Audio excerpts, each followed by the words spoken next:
MRK YouTube channel மூலம் மறுபடியும் உங்களை சந்திப்பதில் மிக்க மகிழ்ச்சி. என் குலதெய்வத்தை வணங்கி, என் இஷ்ட தெய்வமான முருகப்பெருமானை வணங்கி, இன்னைக்கு ஜோதிடத்துக்குள்ள போகலாம். இன்று நம்ம பார்க்க போறது ஆவணி மாதம், அதாவது தமிழ் மாதம் ஆவணி மாதத்துக்குடைய ராசி பலன் 12 ராசிக்கும் பார்க்க போகிறோம். இதில் நம்ம முதல்ல பார்க்க போகிற ராசி வந்து மேஷம். இந்த மேஷ ராசிக்கு இந்த ஆவணி மாதம் ஃபுல்லாக என்ன பலன் நடக்கும் அப்படிங்கிறத நம்ம பார்க்க போகிறோம். வாங்க நேரடியாக நம்ம ராசி பலனுக்குள்ளே போயிடலாம்.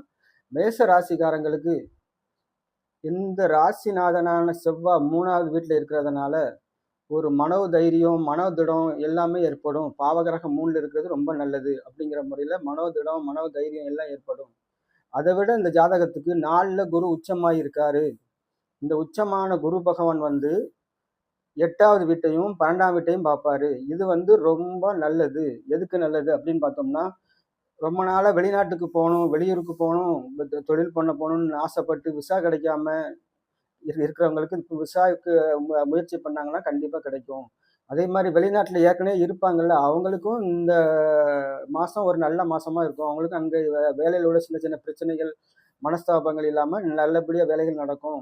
செவ்வாய் 3ல் இருக்கிறதுனால தைரிய வீரியஸ்தானம் அப்படிங்கிறதுனால எதையுமே தைரியமாக பண்ணுவாங்க. அதை விட இந்த செவ்வாய் ஏற்கனவே மேச லக்கணக்காரங்க மேச ராசிக்காரங்க தைரியம் பண்ணுவாங்க. அதில் செவ்வாய் 3ல் இருக்கும்போது இன்னும் மனோதைரியம் அதிகமாகும். பெரிய பெரியவங்களோட அசால்ட்டாக பழகுங்கிற எண்ணம் வரும். அடுத்தப்ப இந்த ஜாதகம் இந்த மேசராசிக்காரங்களுக்கு சூரியன் இந்த ஆவணி மாதம் 5ல் ஆட்சி பண்ணுறாரு. அந்த ஆட்சி பண்ணுறதுனால, இந்த சூரியன் ஆட்சி பண்ணுறதுனால இவங்களுக்கு 5ஆம் வீட்டுக்கு அதிபதி 5லே ஆட்சி, குரு உச்சங்கிறனால குழந்தைகளால் சின்ன சின்ன மனக்கசப்பு, மன கஷ்டம் உள்ளவங்களுக்கு அந்த பிரச்சனை எல்லாமே சரியாக போயிடும். அடுத்தப்ப இந்த ஜாதகத்துக்கு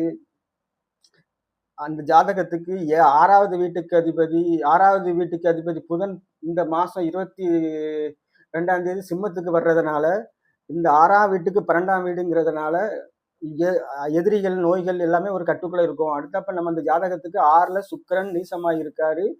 இந்த மாதம் 29ஆம் தேதி வரைக்கும் 7ஆம் வீட்டுக்கு அதிபதி 6ல் மறைஞ்சி நீசமாகி இருக்கிறதுனால, அவர் 2ஆம் வீட்டுக்கு அதிபதிங்கிறனால குடும்பத்துல சின்ன சின்ன கருத்து வேறுபாடுகள் கண்டிப்பாக வரும். அதை கவனிச்சு பொறுமையா விட்டு கொடுத்து போறது மேஷராசிக்காரங்களுக்கு ரொம்ப நல்லது.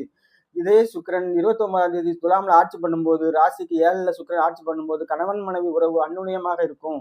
எல்லாமே நல்லா இருக்கும். அடுத்தப்ப இந்த ஜாதகத்துக்கு சந்திரன் வந்து இந்த மாசம் வந்து 21ஆம் தேதி வரைக்கும் தான் சந்திராஷ்டமம் வராரு. அந்த நேரம் வந்து குரு பார்க்கறதுனால சந்திராஷ்டமம் பெருசா பாதிக்காது. இந்த ஜாதகத்துக்கு பெண்கள் கவனிக்க வேண்டியது, பெண்களுக்கான விஷயம் என்னன்னா, இந்த மாதம் 29ஆம் தேதி வரைக்கும் கணவன் மனைவிக்குள்ள சின்ன சின்ன பிரச்சனை வரும்.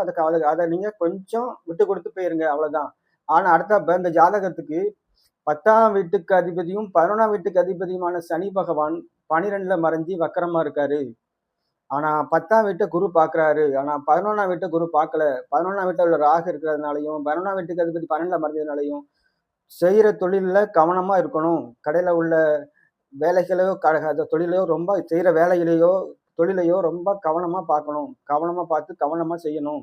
ஏன்னா அந்த 10ஆம் வீட்டுக்கு அதிபதி 12ல் மறையதுனால தொழிலில் சின்ன சின்ன வில்லங்கள் வரலாம். அதை மட்டும் உஷாராக பார்க்கணும். வேற ஒன்றும் இல்லை.